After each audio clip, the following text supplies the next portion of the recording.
Olá, bem-vindo a mais um Aldeia Cast, podcast aqui produzido pela Aldeia Criativa. Hoje nós estamos aqui repletos de histórias, boas histórias para contar.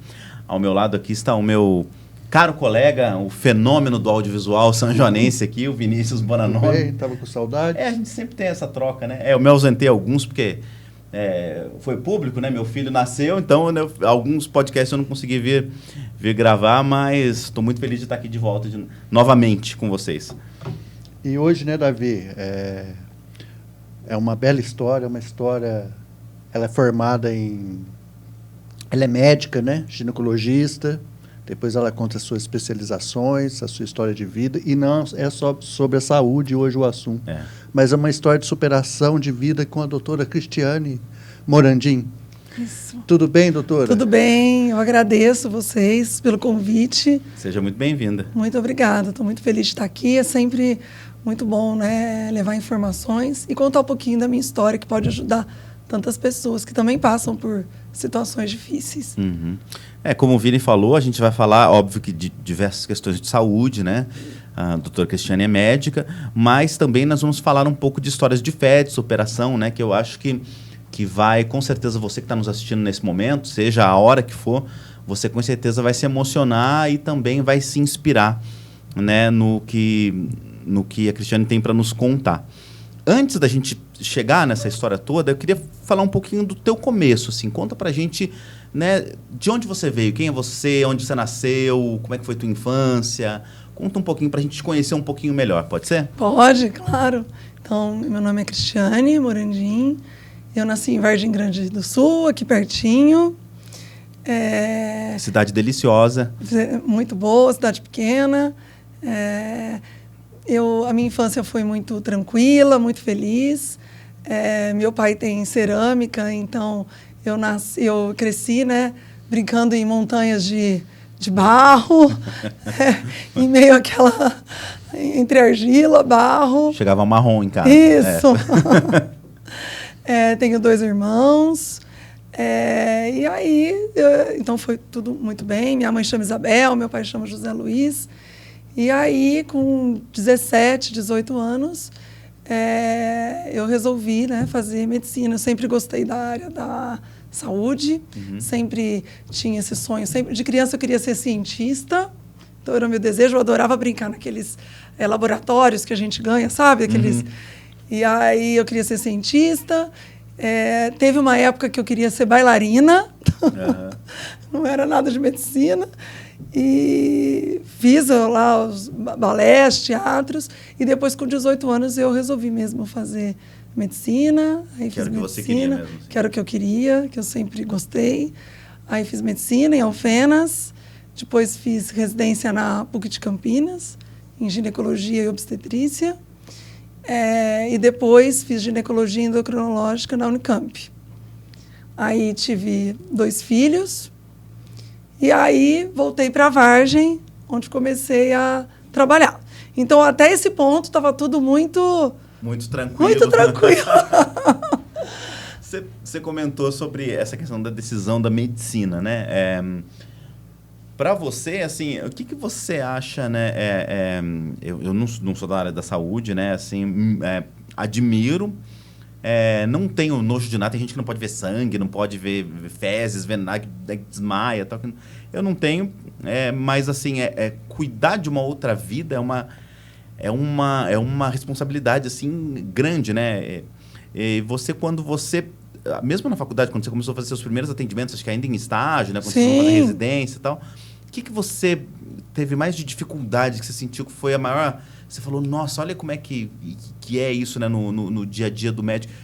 Virou uma chave em você em algum momento? Virou. Minha primeira dificuldade, eu lembro, foi já no primeiro ano de faculdade, quando eu fui para o centro anatômico. E aí, logo nos primeiros dias, tinha tido um afogamento de uma menina de 11 anos e ia ter uma necrópsia. E para mim, né, com 18 anos... e aí o professor, olha, vai ter uma necrópsia, assim, naturalmente, sabe? E aí veio. Então aquilo foi meio que... Foi difícil, foi a minha primeira grande barreira, assim, que eu enfrentei. Ver aquela... Que não é uma coisa que a gente está acostumado a ver, né? E eu tinha 18 anos, né? Na época. E aí, nesse dia que eu dei uma titubeada e falei, será que eu vou Será dar que é conta? isso? Porque depois a anatomia é difícil, né? Porque estuda nos cadáveres e tudo. Só que aí a gente vai se adaptando e aí o curso de medicina é algo que vai te formando, né? Então, tem a parte da cirurgia, mas parte em animais, lá no 3º ano, e aí as pesquisas, e aí você vai entrando naquilo e aquilo fica na tua pele, no teu corpo. A medicina é algo que parece que está junto com a gente, sabe? E aí você começa com esse contato com os pacientes. Eu falo que o médico, ele, na minha concepção, ele tem que gostar de gente, sabe? Como todas as áreas, né, as profissões, mas o médico, aquele médico assim, se ele gosta de gente, ele consegue entender, né, enxergar o outro. Porque uma coisa é só atender, mas outra coisa é enxergar o outro, que muita gente quer ser enxergada, né, hoje em dia. Claro. Às vezes muitas doenças não estão nem no físico, mas no espiritual, No emocional. no da emocional, pessoa, né? entendeu? E aí eu fui adorando isso, e aí quando eu terminei a faculdade, eu gostava de tantas áreas da medicina que eu não sabia nem o que eu queria fazer de residência. Pra onde que eu vou agora? Eu fiquei em dúvida na época entre ginecologia, psiquiatria, endócrino, cardiologia, eram várias. Aí resolvi fazer a ginecologia e obstetrícia, fiz partos 20 anos da minha vida. Agora faz um ano que eu parei. E o que te levou para ginecologia? Então, foi porque eu achei que na ginecologia eu ia conseguir cuidar da saúde da mulher. Aham. Como eu gostava de várias áreas da medicina, então eu achei que na ginecologia... Porque, na verdade, a ginecologista é a clínica médica da mulher. Né? Muitas mulheres, às vezes, não vão em clínicos gerais, mas vai na ginecologista todo ano. Sim. E a gente que acaba vendo tudo, né? Eu, por exemplo, eu já olho tudo, eu já checo se a pessoa está com os exames cardiológicos em dia. Eu não faço só a parte ginecológica, entendeu? Eu já vou checando tudo, pedindo os exames. Faz um check-up mesmo. Né? E aí foi levando, e aí agora, atualmente, né, eu tenho outras 2 especialidades, que é a nutrologia e a medicina integrativa. E eu sou super realizada porque eu consigo ser um pouco de endócrino, um pouco de psiquiatra, um pouco de cardiologista. Exatamente. Então agora, e um pouco de cientista, porque eu estudo muito, né? Sim. Então agora eu cheguei num ponto, assim, super realizada da minha vida. Aproveitando que ela falou dessa questão da ginecologia, você também é pai, né, Vini? Você assistiu o parto da sua filha? Assisti. Eu também, eu passei por essa Muito experiência legal, né? recente agora, né? Meu filho Joaquim está completando aí 2 meses. E aí a médica perguntou, você quer entrar para assistir? Eu falei, eu Ótimo, quero, né? Tal. E aí, na hora lá... Você não deu trabalho, não. Não, imagina. Todo mundo, ele vai desmaiar, não sei o quê. Eu já tive, viu? Pacientes que desmaiaram. A primeira coisa que ela falou, se você desmaiar, você fica quieta, porque eu tô cuidando da mãe e da criança. Eu já tive e eu não sabia, a enfermagem não sabia para onde que corria. Já aconteceu. Não dei nenhum vexame. E aí a Vanessa, minha companheira, estava lá, já hora que me chamaram no centro cirúrgico, entrei, ela já estava lá deitada, eles colocam um pano, né? Tem uma cortina, para quem nunca viu, tem uma cortina assim na frente, você fica sentado ali atrás. Vai conversando com ela, tudo tal, né? Eu senti que começou a mexer e tal. Aí a hora que foi já, a médica falou assim, você quer ver? Tirar? Eu falei, eu quero, tava tranquilo. Ela falou, então fica de pé. Aí eu olhei por cima da cortina. E aí, eu vou te dizer, porque para mim foi uma coisa também que eu não me impressionou, não passei mal, nada. Mas é uma coisa que eu também não tinha visto. Porque aí você olha, tá a barriga aberta ali, você já olha e vê. Aí ela cortou, tirou, assim. Você fala, gente, que coisa, assim... É uma coisa mágica, ao mesmo tempo é estranho. Porque é uma São coisa que 7 camadas para chegar onde está o onde tá, né? útero. Quando ela me chamou, ela já estava para cortar a bolsa mesmo. E assim, eu falo que é assim, é muito mágico. Eu ainda que faço ultrassom, então a maioria das pacientes, né, muitas que passaram por mim nesses 22 anos, né, de formação, você fazer ultrassom e ver aquele embrião pequenininho, né, que começa a bater o coração. E, de repente, 9 meses depois, você está lá no centro cirúrgico, ajudando a nascer aquele bebê. Então, é algo assim, é maravilhoso, é lindo, né? É a vida, né? É a vida. A médica ainda tirou, olhou pra mim e falou assim, a cara da mãe, hein? Falei, faz parte, né? Fazer o quê, né? Ninguém é perfeito, né? Agora você imagina se fosse nós no lugar delas, né? Imagina. Que o homem já enfia uma agulhinha. O homem por um dedo já tá desmaiando. Já. Né? Imagina. Até a gente fez um podcast de tatuagem aqui, a gente perguntou pro tatuador, falou, quem que dá mais trabalho na hora de tatuar, os homens ou as mulheres? Ele falou, os homens. É os homens, sem dúvida, né? A mulher tem essa questão da dor mesmo, né? Isso é científico mesmo, assim, da resistência à dor? Não é científico, mas tem mesmo. É psicológico mesmo, talvez. Eu acho que a mulher, sei lá. Tá mais resistente mesmo. Já nasce sabendo que vai ter outras coisas, de repente, né? Tem a maternidade, não sei, eu acho que é mais preparada. E até a própria dor do parto, né? Que falam que é uma das maiores ou a maior, não sei, né? Dor do ser humano, né? A mulher aguenta, né? Então é a gente que tá precisando melhorar alguma coisa aí, viu, Vini? Porque eu falo que quando nasce um filho, nasce uma mãe, né? E nasce um pai também, né? É isso. E a maternidade é algo que muda, né? Que transforma a mulher, é muito bonito mesmo.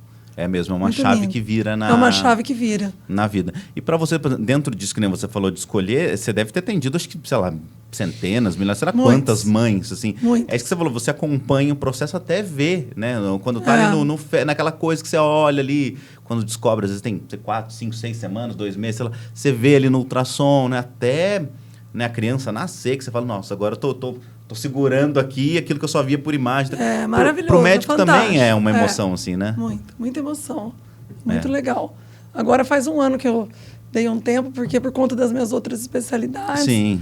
Tá super corrido, eu viajo muito também, então eu trabalho, congresso, então eu resolvi dar um tempo, mas eu adoro obstetrícia. E doutora, assim, né?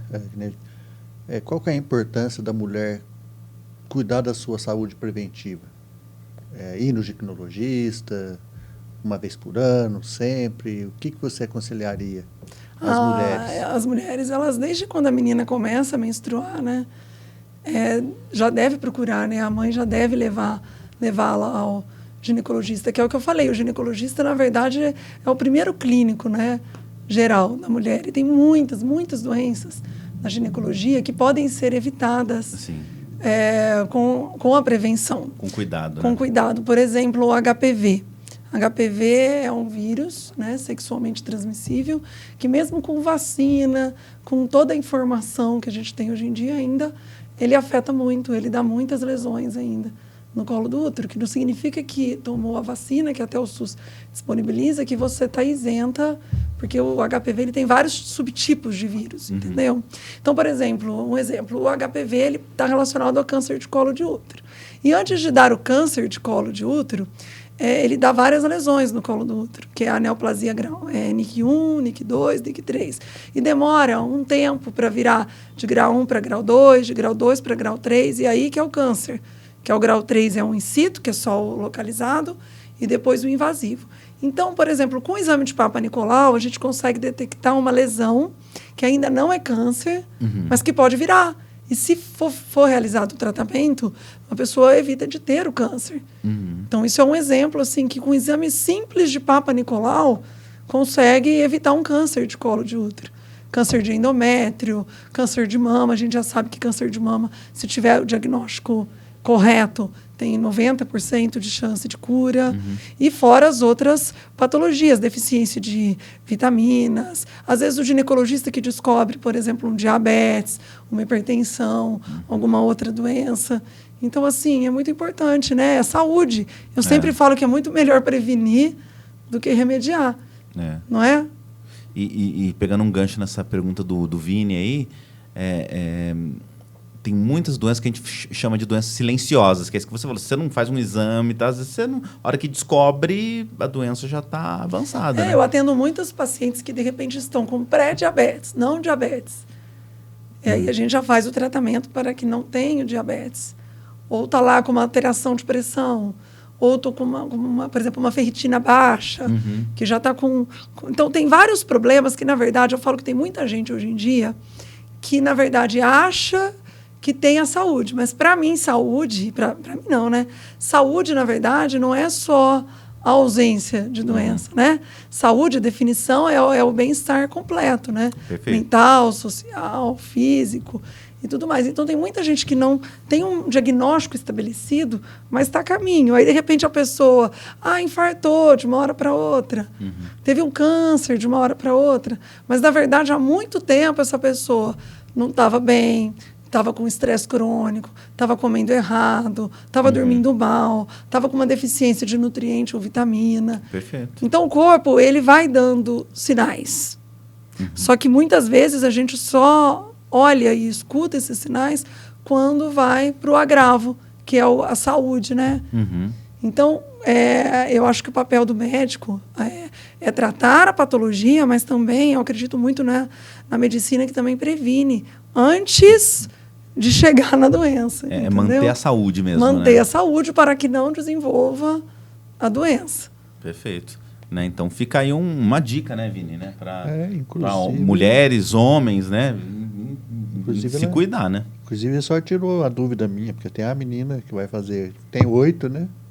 Aí a gente tem 8, mas a gente já vai pensando, né? Que o tempo passa, aí você fica com as dúvidas na cabeça. Nossa, quando que eu vou levar no ginecologista? Não, e é legal levar, porque... Mas quando menstrua, então... Quando começa a menstruar, ou Mas já começa a tem- ter um pouquinho de dor antes mesmo de menstruar, porque às vezes a menina que está acostuma. perto de menstruar começa a ter uma dorzinha, começa a ficar diferente, o humor e tudo.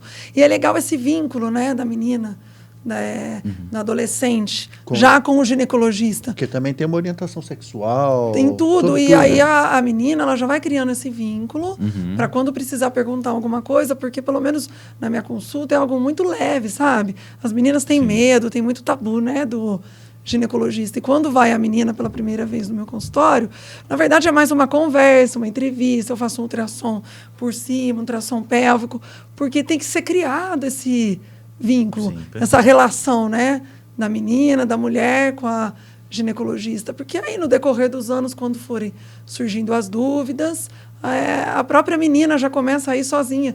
No começo ela vai com a mãe na primeira consulta, mas depois ela cria esse vínculo e ela acaba já indo, já manda mensagem pra gente. E acaba sendo um tipo de educação também, né? De educação. E tudo muito no tempo do paciente, da menina, né? Tudo muito leve tem que ser, né? Essa consulta ginecológica na primeira vez, assim. No tempo que tem que ser... Né? E explicar, né, sobre as doenças sexualmente transmissíveis. Exatamente. Né? Ter esse contato já, né? Eu não sei se se acontece muito isso contigo, Vini, né? Eu conheço um monte de gente, até é uma pergunta que eu vou te fazer, se isso tem uma razão, se é algo cultural, porque você tá falando isso, eu fiquei pensando aqui, não só mulheres, mas homens também. Eu conheço muitas pessoas que são estudadas, esclarecidas, e as pessoas têm um receio de ir ao médico. Sim, né? não tem. Tem medo de não tem esse hábito de, como você falou, fazer um check-up todo ano, de ver se está tudo bem, né? E você está trazendo isso, né? Isso é uma coisa cultural, desse medo de ir no médico, de repente? Tem medo, vai deixando o tempo passar, tem medo de ir no ginecologista. E aí, muitas vezes, a gente descobre, olha, você já está com uma lesão no colo do útero. E é uma coisa que, às vezes, estava ali trás, e né? poderia ser tratado, e tranquilo, no consultório. De repente, agora já é um câncer invasivo, entendeu? Algo cirúrgico. Algo cirúrgico, cirúrgico, super complicado. Então, eu falo que ainda a prevenção é a melhor forma, né? Perfeito. Quais tipos de doenças mais atingem as mulheres hoje dentro da sua área? Da minha área é a parte de mama, né? O câncer de mama, o HPV. Que dá para ser... Tem o diagnóstico precoce, quando descoberto assim, com ultrassom de mama, mamografia, tem grande chance de cura. O câncer, né? O HPV, aí tem as outras doenças sexualmente transmissíveis, gonorreia, clamídia, sífilis, e tem as alterações hormonais, menopausa, que é uma condição assim que afeta muito a qualidade de vida da mulher se não for tratada corretamente. Que pode desencadear outros problemas, entendeu? Olha só. Muito bom. Boas dicas, hein, doutora? Doutor, e aproveitando que você está esclarecendo muitas coisas para quem está nos assistindo, assim, outro dia eu li um artigo e queria saber a sua opinião sobre isso, porque eu acho extremamente importante, né? Que nem essa questão que a gente está falando das pessoas não irem no médico, não fazer um check-up. Mesmo quando às vezes passam mal, né? A pessoa sente uma dor, sente um E não mal-estar. vai. O que ela faz? Ela vai na farmácia, eu tô com uma dor que nós compra um remédio, e aí entra essa questão da automedicação. A pessoa começa a tomar remédio porque ela acha que tá com dor de estômago, porque ela acha que tá com gases, porque ela acha que tá com dor na coluna, porque acha que tá com uma dor de cabeça quase todo dia. E não investiga, né? Não investiga e vai se automedicando, né? Eu estava lendo esses tempos atrás um artigo sobre isso, né? Os perigos da Um perigo automedicação. mesmo. Por exemplo, você tem noção, por exemplo, até a vitamina D. Vitamina D é algo que viralizou assim na pandemia, todo mundo tomando vitamina D. Vitamina D baixa é ruim, mas vitamina D em dose muito acima do normal, ela pode ser tóxica também. Então, tem os valores ideais de vitamina D. E sempre quando toma vitamina D, o ideal é que se associe a uma vitamina que chama K2. Que a vitamina D, ela é uma vitamina super importante. Na verdade, não é uma vitamina, é um hormônio que tem inúmeras funções no corpo. Ela ajuda em inúmeras doenças. Só que o ideal é a gente associar essa K2, porque essa K2 que faz, junto com a vitamina D, o cálcio que está no sangue ir para o osso e não ir, por exemplo, para a artéria coronária, que é onde pode levar a obstrução, infarto. Então, o que eu vejo hoje em dia, até, por exemplo, com vitamina, existe essa automedicação. Então, tudo tem que ser de forma orientada, individualizada. De repente, uma medicação que é bom para uma pessoa não é bom para outra. Às vezes, eu passo um hormônio para uma paciente que tem indicação naquela dosagem, e aí, de repente, chega uma paciente que passou mal no meu consultório, porque tomou o hormônio que eu tinha passado para outra. Só que para outra era aquele tipo de hormônio, para ela em outra dosagem, entendeu? Então, nem tudo que para um é bom serve para cada ser humano é único, cada né? ser humano é único, né? A gente tem que ser sempre tudo feito de forma individualizada, entendeu? Perfeito. Olha, tá aí, né, Davi? Aldeia Cast, com várias dicas, né? Então, né? Importantes, né? De saúde. Sempre acompanho médicos, né, doutora? Nunca se automedique por sua questão. Uma coisa que também acomete, né? Que eu falei da menopausa, né? Menopausa tem muito tabu, assim, falando em tabu. Eu atendo muitas mulheres que chegam no meu consultório, que fazem 1 ano, 2 anos que estão na menopausa. A menopausa é uma situação onde ocorre esse declínio, né, dos hormônios que o ovário produz. O ovário deixa de produzir 3 tipos de hormônio, que é a progesterona, um hormônio que chama estradiol, e um hormônio que chama testosterona. Essa fase, essa queda dos hormônios é muito ruim para a mulher. Altera tudo da mulher. A mulher fica com insônia, a mulher aumenta peso, a mulher aumenta a circunferência abdominal, a mulher que tem tendência a ter diabetes já fica com pré-diabetes. Existem vários estudos que demonstram que aumenta o risco de infarto na pós-menopausa. Então, é um negócio que vem assim. E o que eu vejo é que tem muito tabu de hormônio, de reposição hormonal. Então, tem muito paciente que chega desesperado, que passou num médico, passou no outro. E o próprio médico falou que o hormônio dá câncer, que não é bom fazer reposição hormonal. E, na verdade, hoje já se sabe, com vários estudos, que a reposição hormonal, quando não há nenhuma contraindicação, ela previne problema no osso, osteopenia, osteoporose. Ela tem um fator protetor cardíaco, ela tem um fator protetor contra Alzheimer, ela melhora a massa magra, melhorando a massa magra, melhora o metabolismo, diminui o risco de diabetes. Então, é um assunto que é legal falar, assim, que é muito importante não ter medo. Claro que tem que procurar uma ajuda, mas se não há contraindicação, o hormônio não dá câncer. Entendeu? Mas o hormônio em dose excessiva é um problema. Então, o hormônio de menos é ruim, o hormônio em dose excessiva também é ruim. Então, é sempre importante procurar um profissional, mas não pode ter medo assim, na reposição hormonal, exceto se a mulher teve um histórico de trombose ou de câncer de mama. Aí não. Mas, caso contrário, quando bem indicado, nossa, transforma a vida da mulher. Então, é uma fase que a mulher... se ela não se cuidar, se ela não voltar os olhos para ela, eu falo que é uma fase que a mulher sai do trilho, né? Porque a mulher casa, a mulher tem filhos, a mulher corre, a mulher trabalha, e aí chega uma fase que ela sai do trilho. E aí vem a menopausa, vem as alterações hormonais, a mulher se descuidou, e aí isso chega nessa fase da vida da mulher. E se a mulher não voltar os olhos para ela novamente, não entrar no trilho e falar, agora eu vou resgatar o cuidado com a minha saúde, começa a vir um monte de doença. Então, não é só hormônio, tem que fazer atividade física, alimentação, tem que usar suplemento, e aí a mulher passa bem essa fase. Mas se não tiver esse cuidado nessa fase, do climatério, da menopausa, a mulher começa a ter muitos problemas. Então, é muito legal, assim, essa fase, esse resgate, sabe? Perfeito. O interessante que ela falou, assim, são coisas simples, né? Não é nada complexo, difícil, né? É só quebrar o tabu e se cuidar, que você vai ganhar muito em qualidade de vida, né, doutora? Então, é muito importante. Muito, muito importante. E, doutora, agora entrando um pouco na história, da sua história pessoal, né? Você era médica e, como você fala aqui, de repente você esteve do outro lado. Você virou a paciente. Virou. Me conta um pouco. Por isso tudo que mudou, sabe? A minha forma até dessa questão de prevenção. De ver isso, e tudo. Na verdade, há 17 anos atrás, né? Depois da minha primeira gravidez, eu tive diagnóstico de tireoidite Hashimoto, que é uma doença autoimune. Autoimune é quando há um ataque do corpo contra as próprias células. Como se você mesmo se atacasse, vamos dizer assim. Né? E eu tive esse diagnóstico, é uma doença autoimune da tireoide, até relativamente comum. Acomete mais mulheres de 30 a 50 anos, e é uma doença até que acomete, é uma doença autoimune, mas que muita gente tem.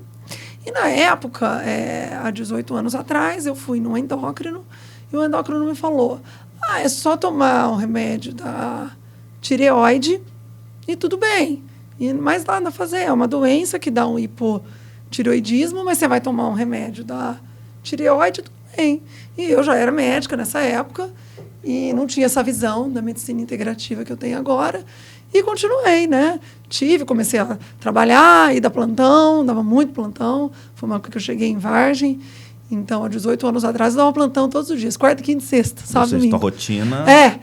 Plantão, posto de saúde, consultório, e a gente já sabe hoje em dia que doença autoimune, se você não dorme bem, se você não come bem, se você vive estressado, a doença piora. Sim. Você já tinha tido bebê? Já. Então, quer dizer, tudo isso também, mas casa, filho e tudo vindo. Voltando para a cidade, que é outro enfrentamento, né? Na época eu tinha 24 anos, nova. Sim. E voltando para a sua cidade, então é uma responsabilidade imensa, numa cidade pequena, onde você nasceu, conhece, e voltar, né? Fazendo metade dos plantões da cidade. Sim. E com filho, e vamos tocando. E foi. E aí, isso passaram 4 anos, e aí então eu continuei com essa vida estressada e tudo mais. E aí, quando eu estava grávida de 4 meses do meu filho mais novo, o Leonardo, que agora tem 12 anos, eu comecei na gravidez a inchar minhas mãos e meus pés e ficar um pouco roxa a ponta dos dedos. E aí eu fui no médico, fui no outro, é por conta da tireoide, da autoimune. O outro falava, é por conta da gravidez. Mas eu, né, médica, sendo obstetra, eu falava, mas não é possível. Na primeira gestação, eu não tive isso.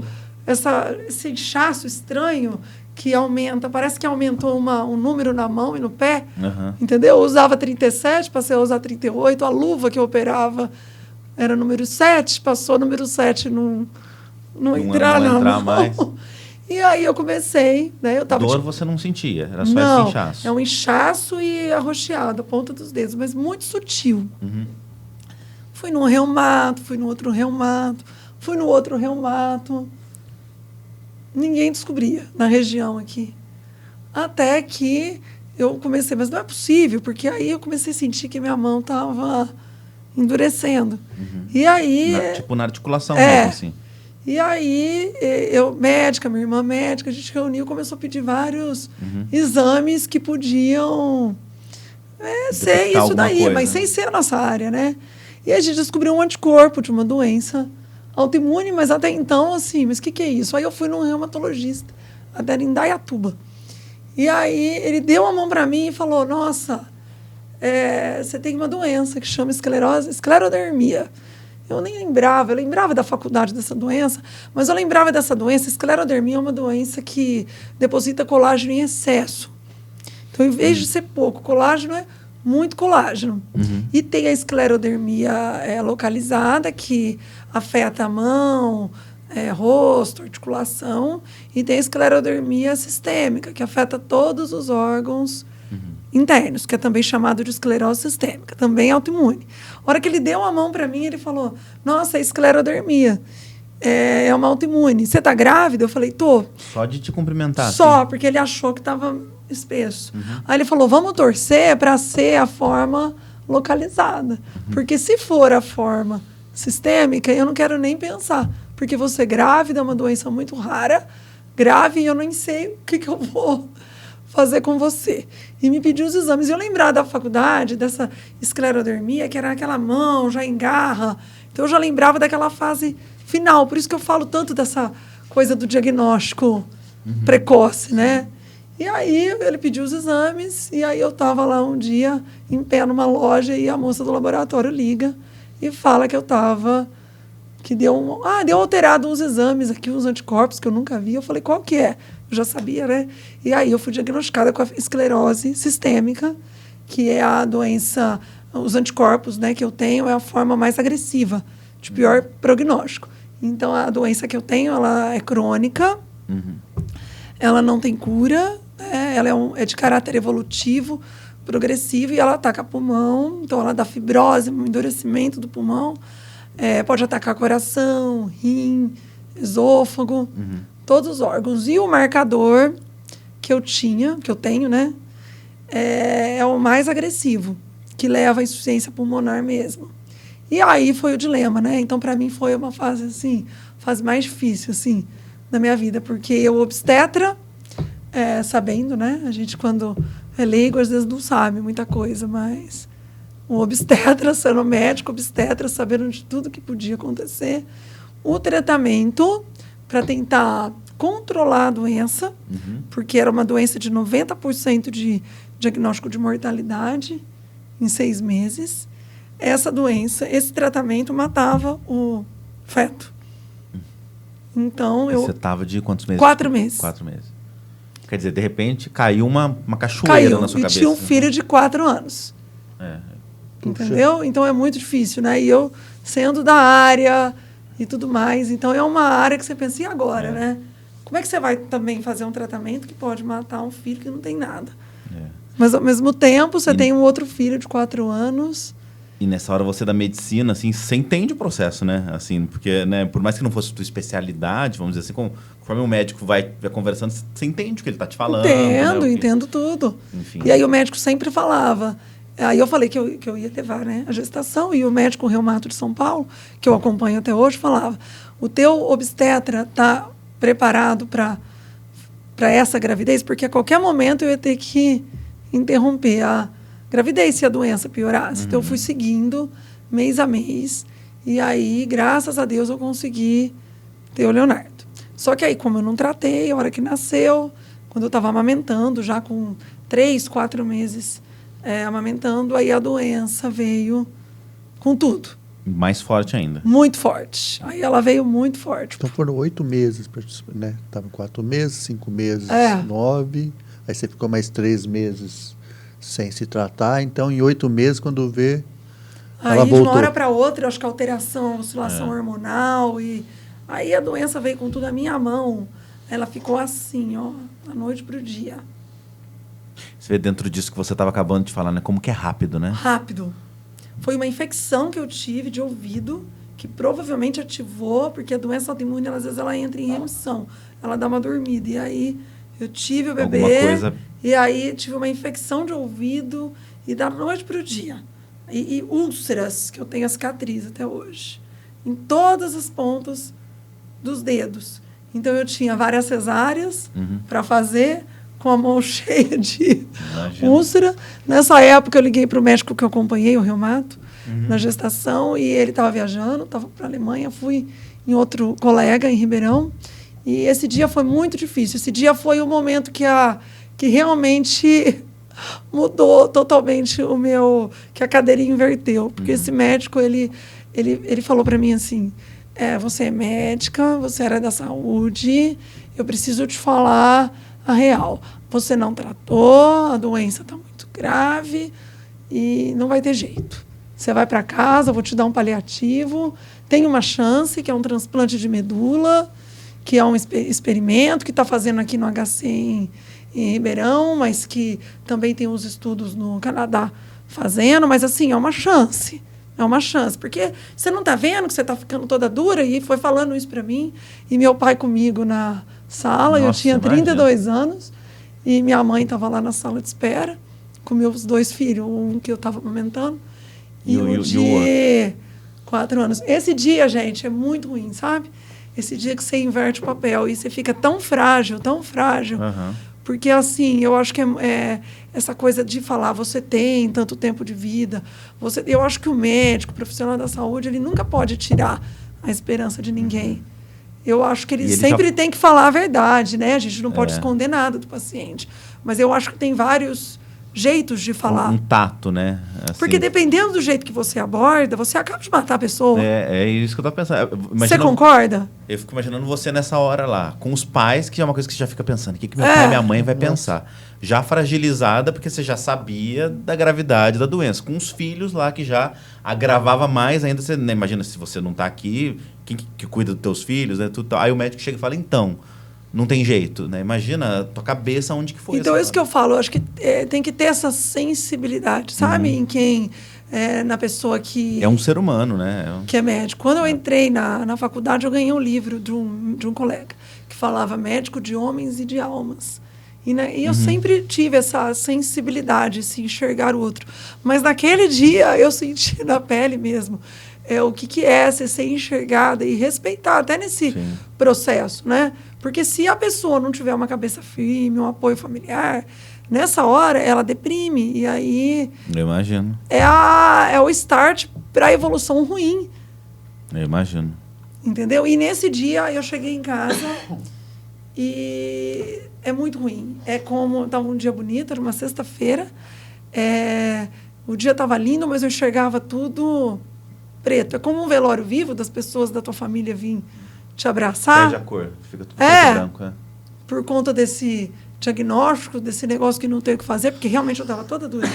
Era a mão, era abdômen, cansada, inchada. E é muito ruim. Mas, assim, aquele dia eu dormi mal. Mas no outro dia eu acordei, eu fui na varanda da minha casa, eu acordei, o sol nasceu e eu pensei, o sol nasceu, ele está brilhando, e se eu tenho 90% de chance de desenvolver de uma forma ruim, eu tenho 10%. De desenvolver de outra forma. De outra forma. E é nesses 10 que eu vou me apegar, e esses 10 vão virar 100. Exatamente. Então, e foi uma conexão com Deus, sabe? Aquele dia. Imagino. Eu me recordo até hoje, assim, eu na minha varanda, e eu olhei para aquele dia maravilhoso, e eu falei, o sol está nascendo, ele está brilhando, e eu vou pegar essa força, esse entusiasmo, porque entusiasmo, não sei se vocês sabem, a palavra etimológica, no significado etimológico da palavra entusiasmo significa Deus dentro de si. Então, Deus, ele está primeiramente na gente, né? Na nossa casa.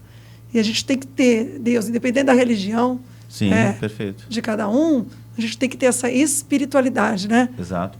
Esse Deus dentro da gente. Então, a partir daí, eu comecei com um fator muito positivo, sabe? Que vai dar certo, e sempre com o apoio da minha família, meu pai, minha mãe, meus irmãos. Isso que eu ia te perguntar.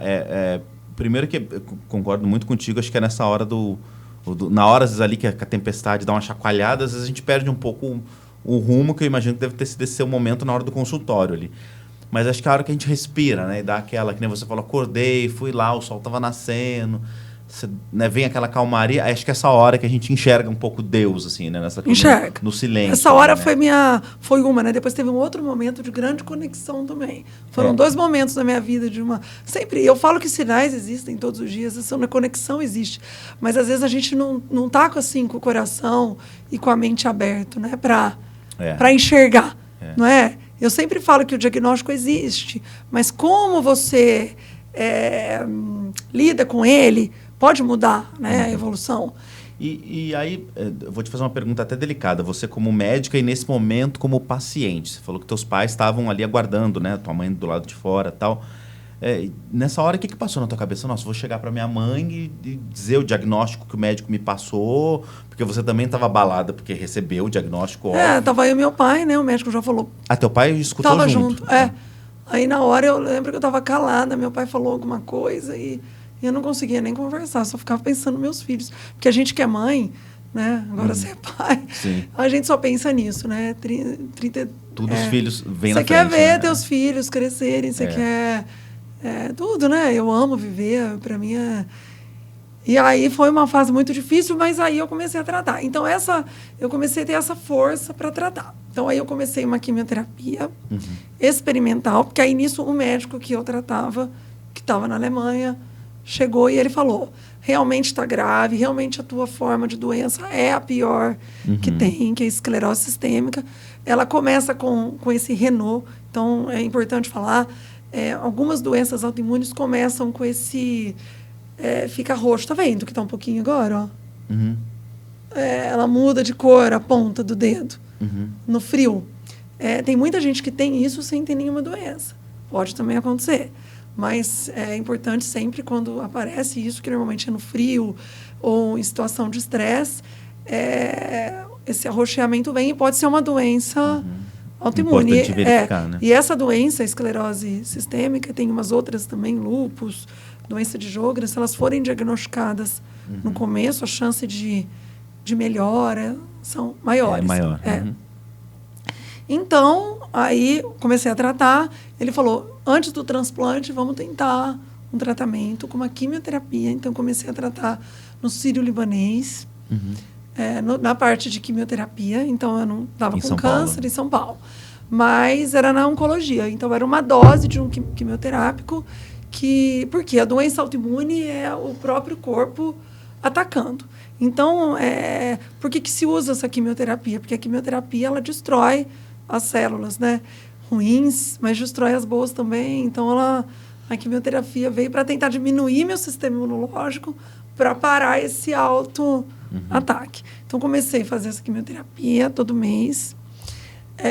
Também comecei a usar corticoide, fui para mais de 100 quilos, fiquei enorme.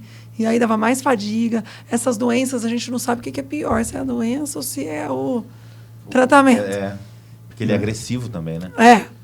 Mas nunca perdi a alegria, nunca tomei um antidepressivo. Fazia químio na quinta ou na quarta.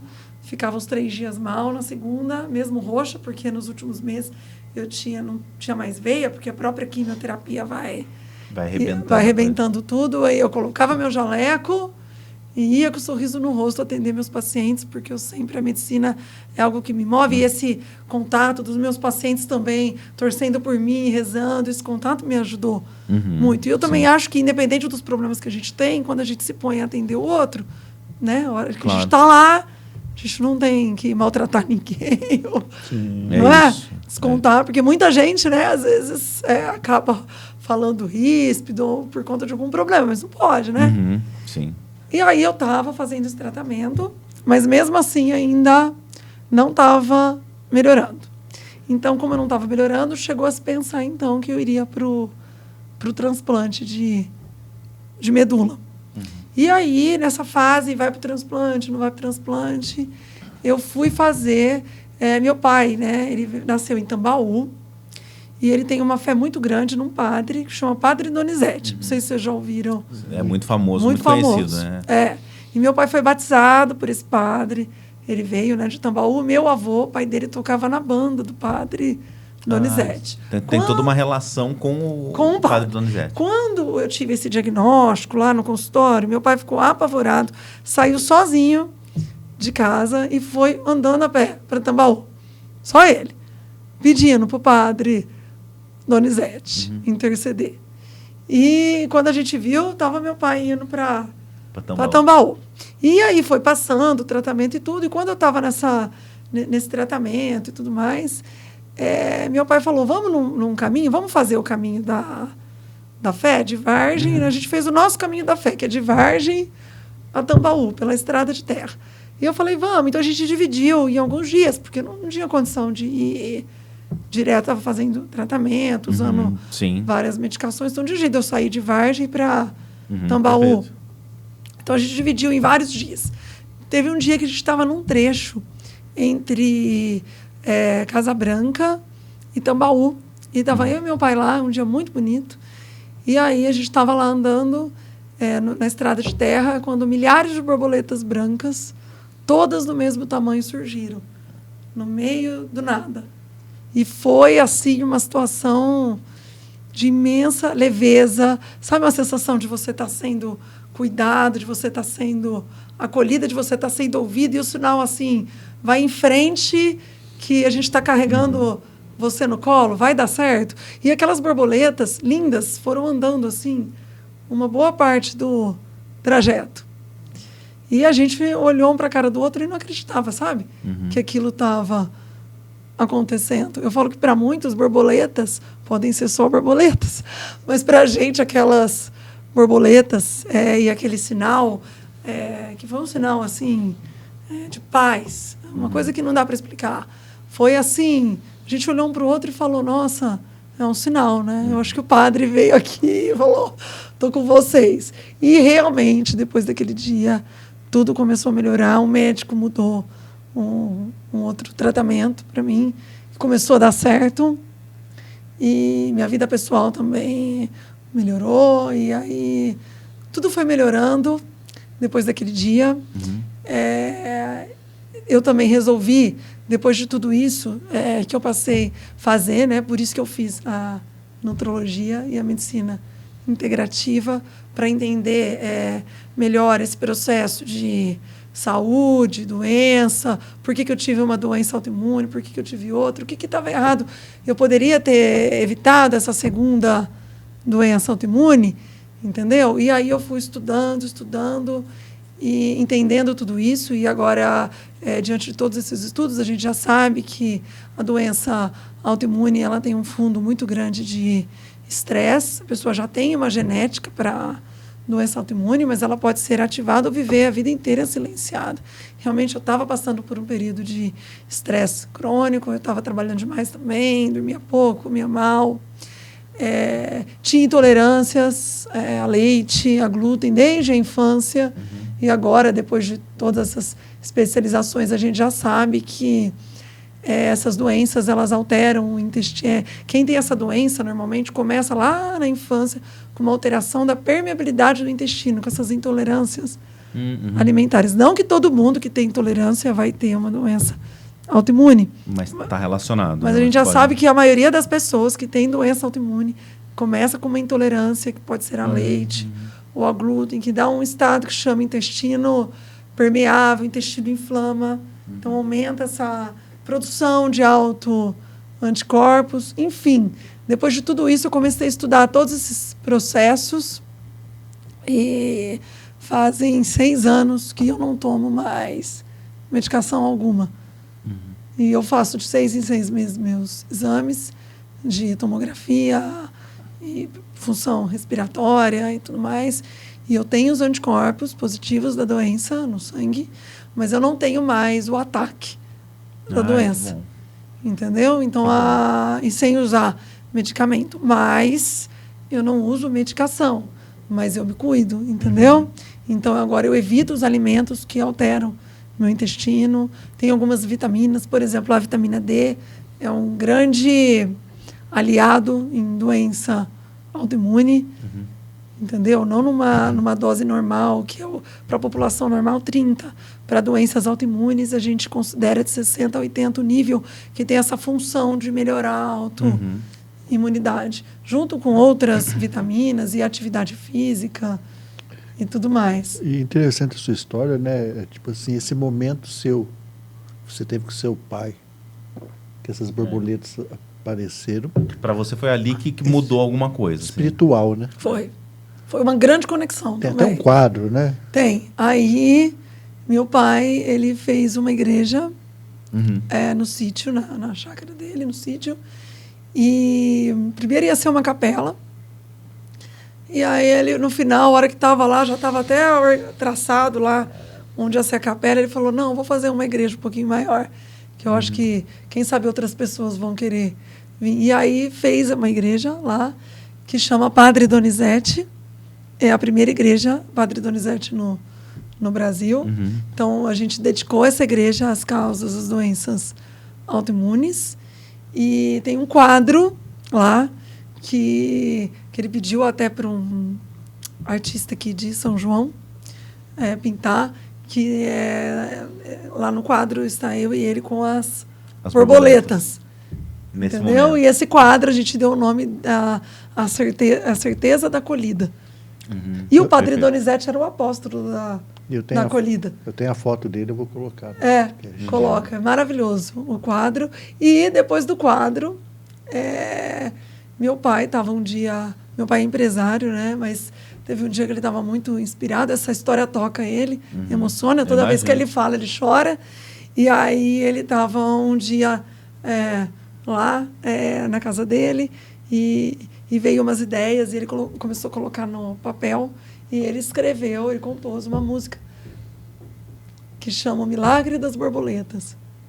E aí essa música, ela canta. Talvez e venha ela, uma inspiração ali também. e ela fala dessa história toda, nossa, do caminho, Coisa. desse milagre. E aí ele pediu para o padre Aguinaldo, que é o padre de Tambaú, que também é compositor, cantor, ele ajudou, ele com o padre Paulo de Tambaú, colocaram lá em melodia e os três terminaram a letra e gravaram e o padre Aguinaldo gravou. Então tem o quadro dessa história e tem a música. E a música. E essa igreja é aberta à população, né? 2 vezes no mês. Para visitar, tal. Para missa. É linda. Muito charmosa. Que legal. E ajudar, né? Tudo que a gente pode ajudar, né? Sim. Então eu falo que a fé, né, e essa espiritualidade, ela é muito importante, né, no processo de saúde e doença. É isso que eu falo, desse entusiasmo, desse Deus independente da religião. Da crença de cada um, né? Da crença, né?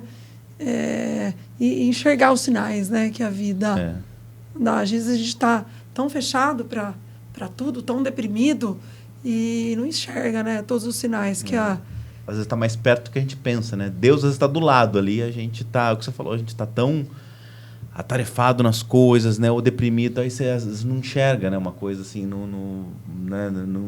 aonde Deus pode te tocar, vamos colocar dessa forma. Sim, né? e depois disso é como se uma força me movesse todos os dias, sabe? Para ajudar mais ainda as pessoas. É o entusiasmo, né? Sabe esse entusiasmo? Esse entusiasmo é cada vez mais forte, assim, na minha vida, entendeu? Depois disso, eu, por conta de ter essa vontade, tudo que foi aparecendo em mim, eu fui estudando para poder me ajudar e ajudar as outras pessoas, entendeu? Eu também entrei nesse meio do caminho, por conta do tratamento da quimioterapia, eu também entrei na menopausa precoce, aos 35 anos. Então, também era uma outra coisa, assim, que eu na residência falava, coitada da mulher que tem menopausa precoce, porque a menopausa já é uma condição, assim, que muda muito a vida da mulher, ainda mais a precoce. Então, foram vários desafios, assim, que eu fui enfrentando, só que tudo isso, na verdade, eu falo que eu transformei dor em amor. Todas as dificuldades que foram aparecendo na minha vida, na verdade, essa dificuldade foi sendo a força para me mover, a me ajudar e ajudar as outras pessoas. Então, cada vez mais eu vejo que a minha missão aqui é isso. Uma vez o médico me falou, não, quando eu tive o diagnóstico, Cristiane, não pergunte por quê, e sim para quê. Sim. E agora o para quê na minha vida, cada vez mais eu vejo que é levar essa informação, poder ajudar cada paciente que chega no meu consultório, que cruza a minha vida. Eu tento não só ser uma médica de corpo, mas de alma, como o livro que eu ganhei no primeiro ano de faculdade, sem saber que eu ia passar por tudo isso. Às vezes a pessoa chega e, na verdade, ela quer ser mais ouvida do que uma medicação. Então, às vezes, uma palavra, você ter o tempo de escutar angustiada, né? E de entender. E aí que veio também a medicina integrativa, que foi a última pós que eu fiz. Essa coisa da escuta, de entender que a pessoa, ela não pode ser olhada de forma... O que é medicina integrativa?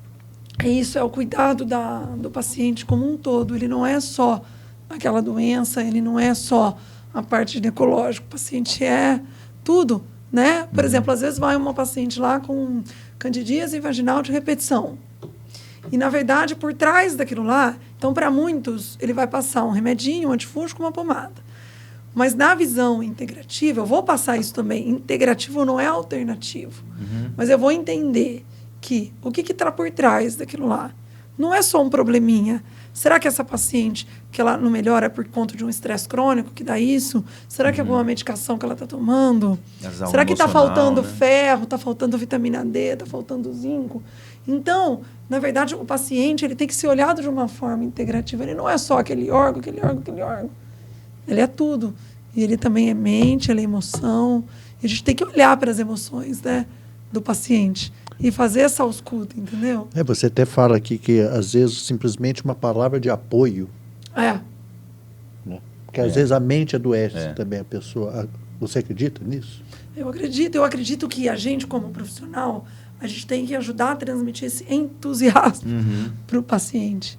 Porque muitos pacientes, às vezes, vão no médico e, dependendo da forma como o médico atende, não estou criticando, cada médico tem a sua forma de atender, mas às vezes o paciente vai guardar o remédio no bolso e não vai nem fazer o tratamento, né?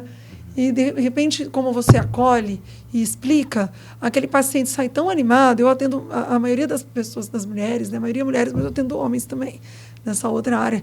Eles saem e falam, nossa, eu vou começar hoje, eu vou mudar minha vida. Se a senhora conseguiu, eu vou conseguir também. Sim. Porque eu falo, não vem reclamar que está na menopausa que não tem jeito, porque eu tô. Não vem reclamar que tem doença que não tem jeito, doença crônica que eu tenho duas, entendeu? Então, assim, eu falo que a gente tem que ter essa capacidade de superar as coisas, né? Que vão, e essa força de estudar, de entender, de ajudar o próximo, tanto na ginecologia como nas doenças autoimunes, porque essa maioria das doenças autoimunes, esse reumatismo, né, artrite reumatoide, lúpus, a minha doença, o paciente ele vive com muita dor às vezes, no frio piora, afeta muito a qualidade de vida, sabe? E quando eu estava fazendo o tratamento, eu ficava pensando, eu preciso viver bem, apesar da doença, porque a vida é uma só. Perfeito. E foi isso que me fez buscar a medicina integrativa. Porque quando eu vi que eu, passando vitaminas, cuidando do intestino dessa pessoa, falando para essa pessoa da importância do sono, da importância de controlar o estresse, da importância de atividade física, dos alimentos corretos e tudo mais, que essa pessoa podia melhorar e muito, apesar de uma doença. Entendeu? E foi baseado nisso que, depois dessas pós, né, ginecologia, depois medicina integrativa e nutrologia, que eu criei um método que eu pus o nome de SEI, aí, que chama SEI, S-E-E-I. S de sono, E de estresse, E de exercício físico e de intestino. E esse método é assim, quando a gente pratica esses pilares, né? Que parece batido falar que é importante comer bem, dormir bem, mas, na verdade, quando a gente coloca em prática, que nem um quebra-cabeça, sabe? Quando você coloca todas essas peças juntas e o quebra-cabeça termina, gente, tudo muda na vida. Realmente, é o que eu vivo, sabe? Eu tento colocar, não é fácil, tem dia que você escapa, né? Sim. Mas eu tento colocar esses pilares, sabe? Na minha vida, incluindo alimentação adequada, essas vitaminas, esses hormônios. E já se sabe, quando você pratica todos esses pilares, você melhora a epigenética. Vocês sabem o que é epigenética? Não. É assim, tem a genética, que são os genes que a gente nasceu, que são herdados, que a gente ganhou lá, herdou do pai, da mãe, das gerações. E a epigenética, na verdade, é como os genes, os nossos genes interagem ao meio ambiente. Então, interagem as nossas emoções, ao que a gente come, como a gente dorme. E já se sabe que a epigenética é mais mandatória do que a genética nas doenças. Perfeito. Por exemplo, o câncer de mama. O maior risco de câncer de mama são fatores epigenéticos, como obesidade. O povo tem medo da genética, né? Ah, eu tive mãe com câncer de mama, então eu tenho medo de ter. Mas, na verdade, tem o fator genético que é 10%, mas, na verdade, o maior fator é epigenético. Por exemplo, obesidade é a maior causa de fator de risco para câncer de mama. Uhum. Entendeu? Então a gente tem que preocupar mais no que a gente faz com os nossos genes, que é epigenética. Sim. Foi descoberto, alguns anos atrás, uma estrutura chamada telômero. Não sei se vocês já ouviram Telômero não. falar. Não. Você imagina um cadarço de tênis, imagina aquelas duas pontinhas do cadarço Uhum. de tênis. Não tem uma pontinha dura de um lado, uma Sim. pontinha dura do outro? Você imagina como se o telômero fosse essas duas pontinhas. O telômero é a capa que protege o nosso DNA de sofrer lesões. Uhum. Entendeu? Então, já se sabe que, por exemplo, quando você dorme bem, quando você pratica atividade física, você conserva mais esse telômero. Uhum. A pessoa que come errado, a pessoa obesa, a pessoa que dorme mal, que vive muito estressada, esse telômero ele vai diminuindo mais rápido. E Já aí, é um risco, quanto né? mais curto esse telômero fica, mais rápido a gente envelhece, mais rápido a gente fica... mais a gente fica susceptível a doenças e mais rápido a gente morre. Olha que loucura. É. Tem uma enzima que chama telomerase, que, por exemplo, respiração consciente, meditação, práticas de meditação, alimentação, tudo que eu estou falando aqui, um sono de qualidade, ativa essa enzima, telomerase, que não deixa esse telômero encurtar. Uhum. Então, quanto mais a gente preserva essa capinha no nosso DNA, mais a gente vive e menos risco a gente tem de adoecer. Perfeito. Então, é isso que eu pratico, assim, na minha vida.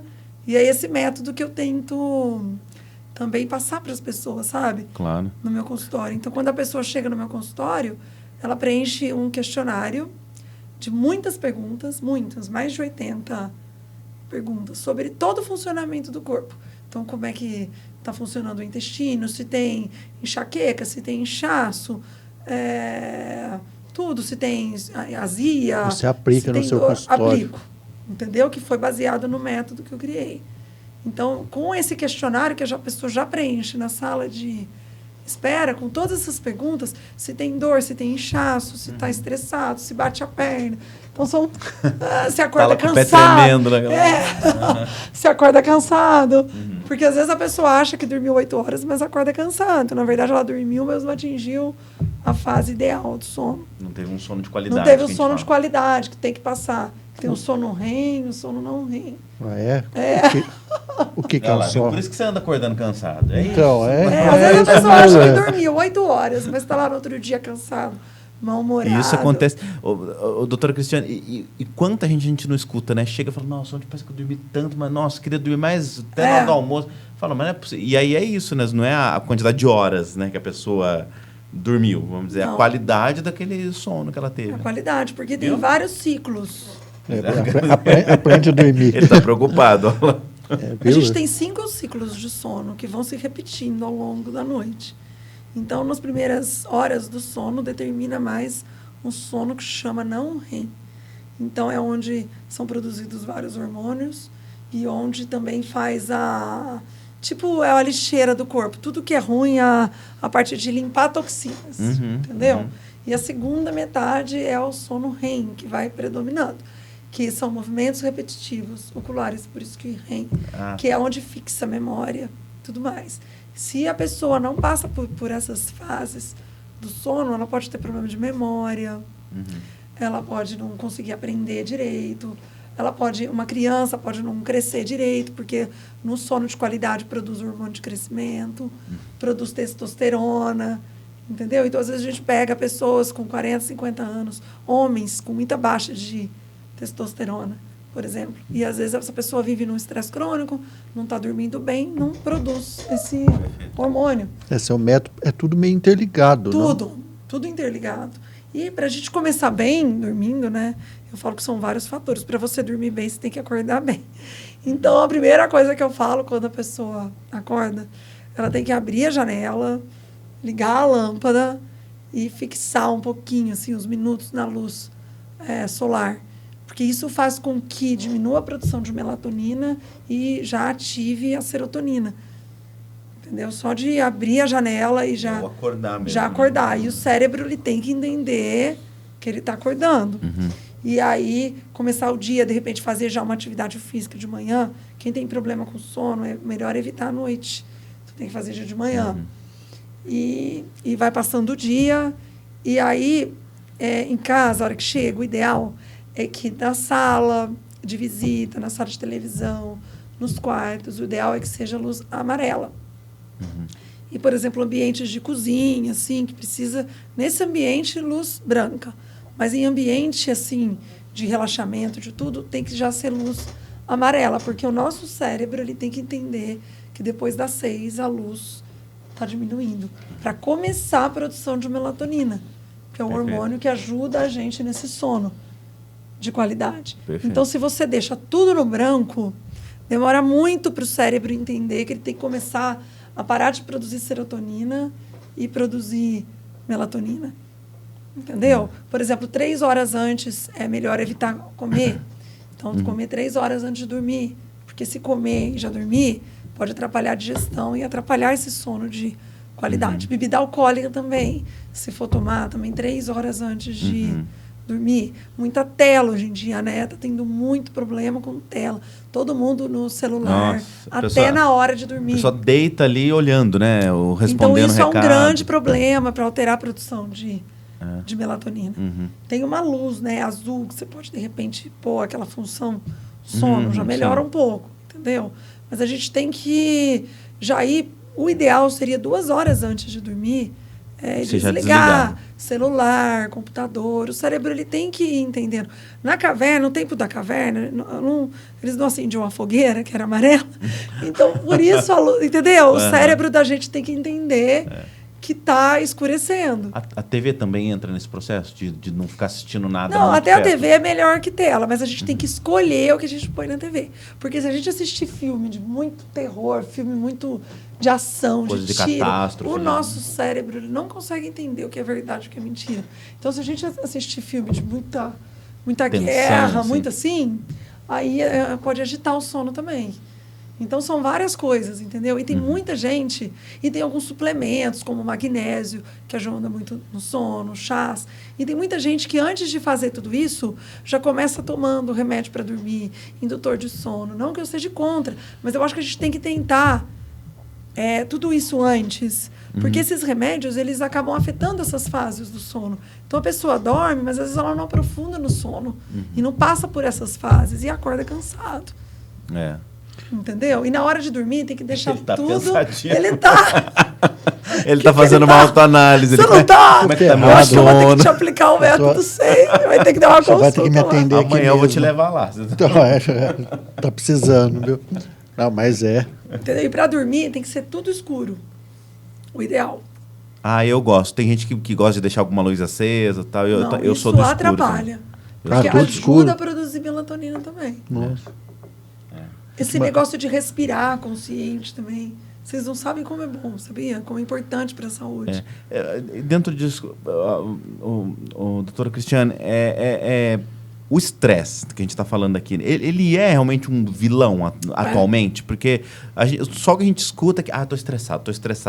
As pessoas, horas e horas trabalhando, sem tempo. É um grande vilão.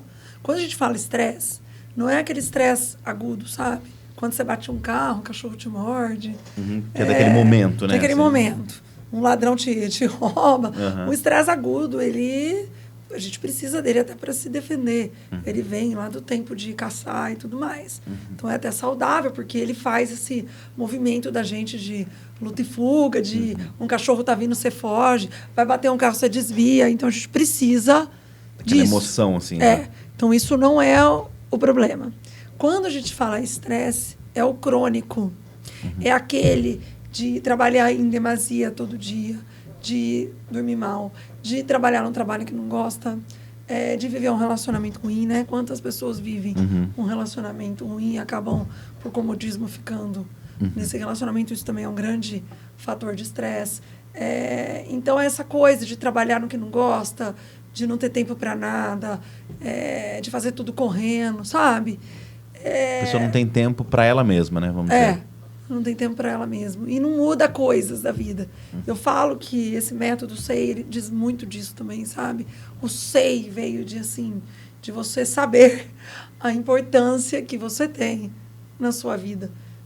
Quanto de prioridade você está dando para você. Porque enquanto você não entende a posição que você ocupa na sua vida, não resgata para si a sua saúde e o seu posicionamento, né, perante a vida. Tem hora que tem que fazer cortes, né? Sim. Tem hora que você está num trabalho que não gosta ou você toma antidepressivo para o resto da vida, ou você parte para mudança, sai do trabalho, começa outra. Mudanças não são fáceis, né? Sim. São difíceis, mas a gente tem que optar na vida, né? Então, relacionamentos, a mesma coisa. Quantas pessoas que eu vejo, que eu atendo e vai lá todo ano. Tá em algum relacionamento tóxico, alguma coisa tóxico, assim? Mas também não faz nada. E aquilo vai gerando doença na pessoa.